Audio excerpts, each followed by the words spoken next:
आखिर क्यों काटा था भगवान शंकर ने ब्रह्मा जी का सर, और ऐसी क्या आफत आ गई थी कि उनको ब्रह्मदेव का एक सर काटना पड़ा था।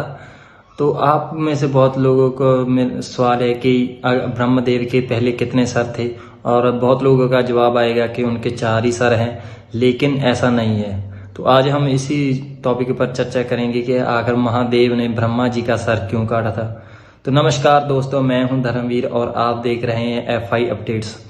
तो आज मैं आपसे ये चर्चा करूंगा कि महादेव ने ब्रह्मा जी का एक सर काटा था और कौन सा और क्यों। तो मान्यताओं के अनुसार ब्रह्मदेव जी पूरी सृष्टि को बनाते हैं और ये सृष्टि का निर्माण करते हैं।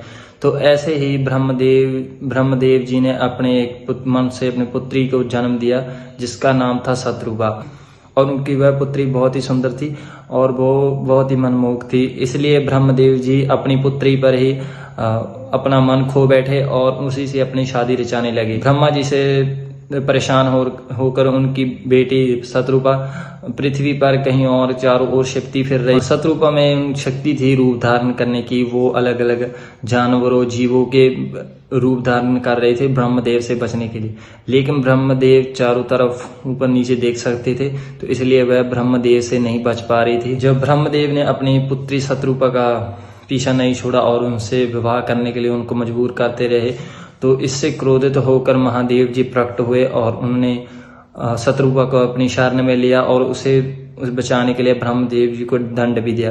उन्होंने ब्रह्मदेव से अनुवादन भी किया कि वो ऐसा ना करे, क्योंकि शत्रुपा उनकी पुत्री है। अब शत्रुपा को सरस्वती माता देवी के नाम से भी जाना जाता है।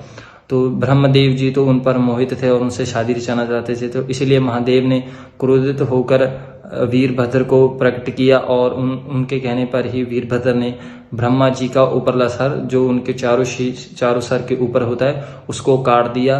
और इसीलिए अब ब्रह्मा जी के 4 सर ही होते हैं। आप बहुत से लोगों ने देखा होगा कि बहुत सारी पिक्चरों में भी उनके सिर्फ अब 4 सर ही हैं। तो अगर जानकारी अच्छी लगे हो तो हमारे चैनल को सब्सक्राइब करें।